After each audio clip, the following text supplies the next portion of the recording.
Day zero is the moment before company formation, when a founder decides to take the plunge, follow their dream, and commit to pursuing their vision of change.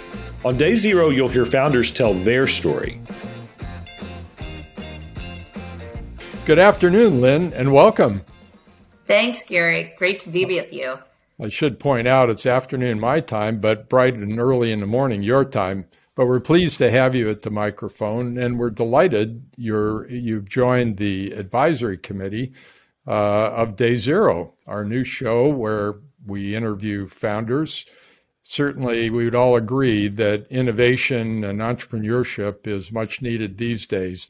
So the role of the advisory council is to provide guidance to the Day Zero program and to interview founders.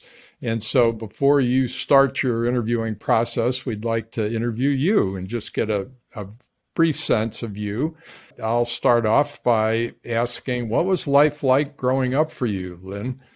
Oh, my goodness. Well, I have to say I came from two immigrants from China.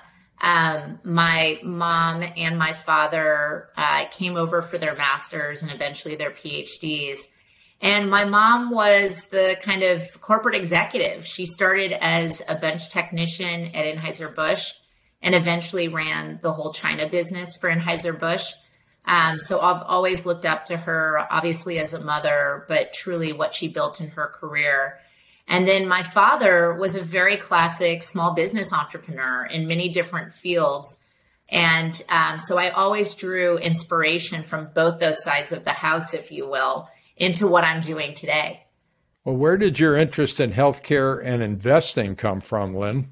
You know, Gary, we probably don't have time for the whole journey, but I'll succinctly say that I think it became very clear to me early in the days is that I wanted, if I'm going to give 120% to something, I wanted to drive impact. And I actually remember talking to my mother, how did you feel about working in the beer industry? And she said, well, it was more about the art and science of business that I loved. And I knew after that conversation I loved the art and science of business, but quite frankly, I wanted it to move the needle in some way. And that led me onto a path of many different things. I worked pro bono for a micro grant, micro loan organization. I worked in politics very, very briefly, trying to, if you will, step into that journey of impact.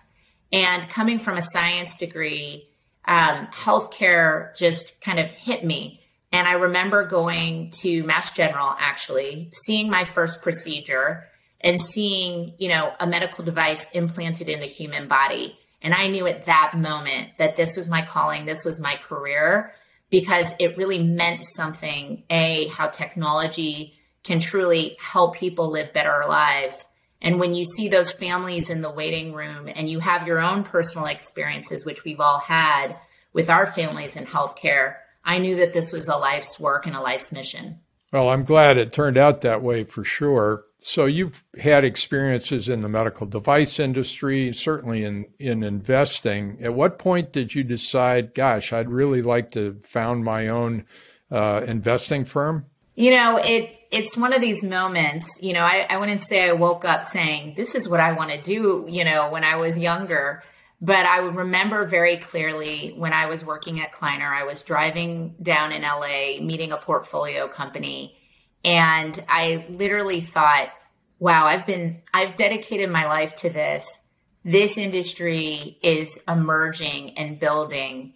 And I had such passion and vision for what I felt was like the right type of platform. And it just said, it was like that kernel of thought. And then it was just there and it would grow and grow. And I think every founder has that moment where it grows to the point. And so that was then 2 years later, after that initial kernel, that it was so big in my heart and my mind that I had to do this, right? That this vision was so clear in my mind of what I felt needed to be built for entrepreneurs in this industry, that there was no one but me to do it.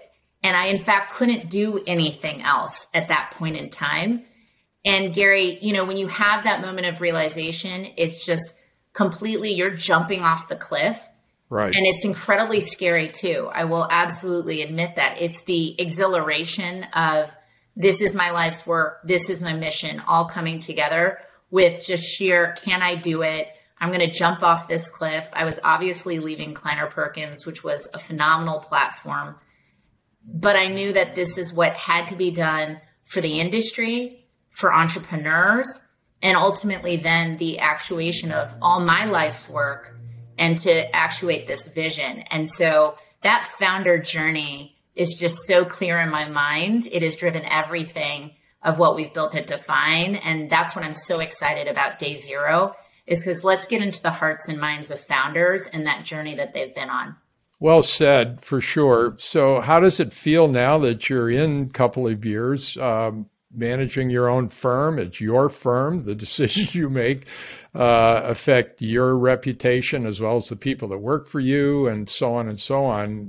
What does it feel like now? I mean, I will say, Gary, it is, everything rests on these shoulders. We have a phenomenal team at Define, and we are on a rocket ship.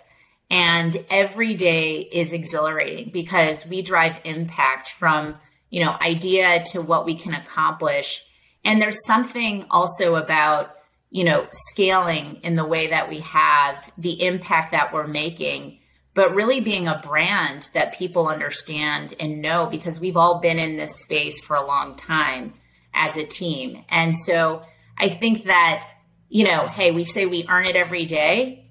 And I think 10 years from now, I want this same attitude that we have today about how we love to build with our founders. The deep partnership that we have will be true today, and it will be true 10 years from now.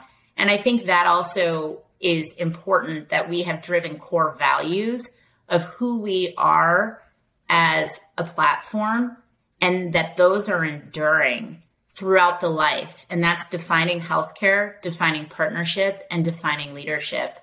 And so, we come and again, we earn it every day. And it's the best feeling in the world to be able to hopefully impact, healthcare and people's lives and really change the industry. Well, you're off to a great start doing that, Lynn. So congratulations. Would you define digital health, that term, for us? Because, some people are probably a little fuzzy on exactly what that means, but you've done such a great job in that area with Define. Could you define the term for us, please?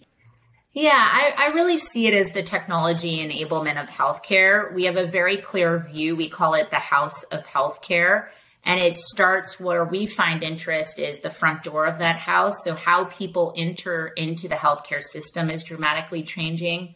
We believe the foundation layer of that house is data liquidity and analytics, and some of what we see as dark data sets or integrated data sets that we need to holistically see a whole person's health. That could be even consumer data as well as healthcare data and SDOH and community data. And so we've made partnerships in that area. And then we say the rooms of the house, how we experience healthcare, is tech-enabled services and digital therapeutics, where we find great interest in kind of how healthcare is really delivered. And that goes all the way from the hospital to the home, right? And in the community.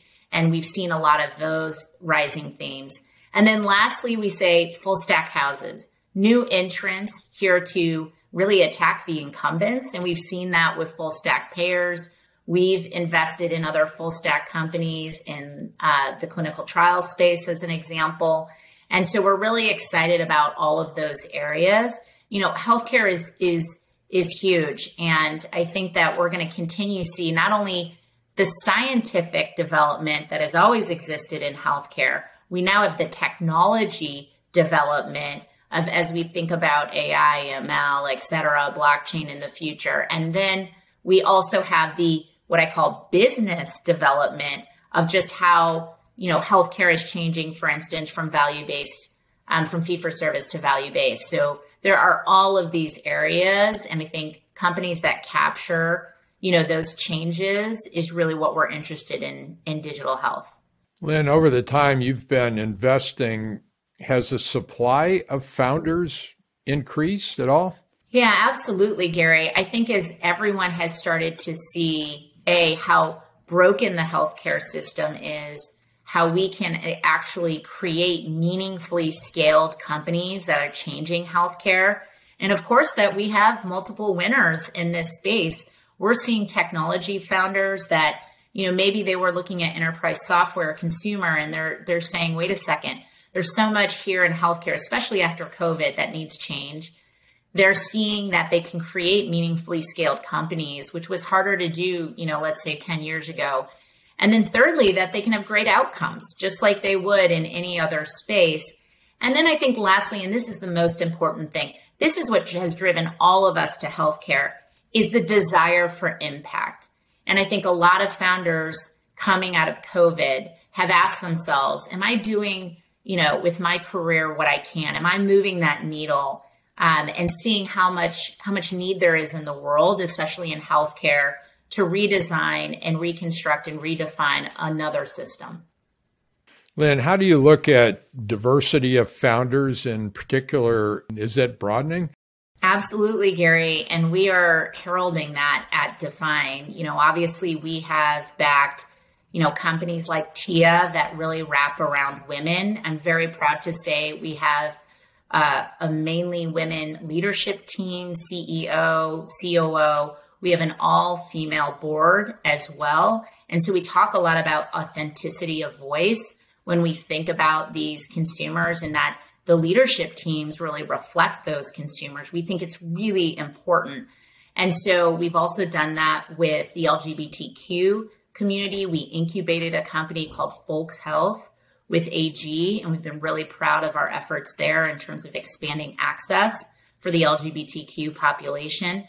And so these are just a couple examples of where we have really put kind of our money where our mouth is, in that this is who we're treating, and our companies need to reflect that and have that authenticity of voice. And so we are continuing to see that. We have to do a better job as an industry. And it starts on many layers. It starts on, people like myself who are founding their own firms, right? And have a diverse, investing team, which we have at Define, all the way to our entrepreneurs, all the way to the consumers and patients that we serve. Well, good for you, Lynn.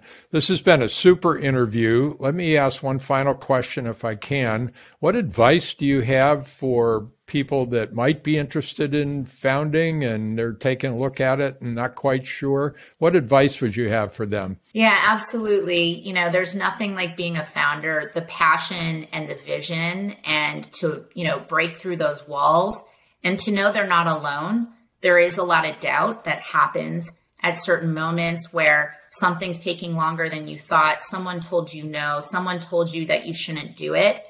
The perseverance, right? So I always come back to hard work, determination, right? Being in those details and just driving with passion and vision, and that you will break through if you have all of those elements.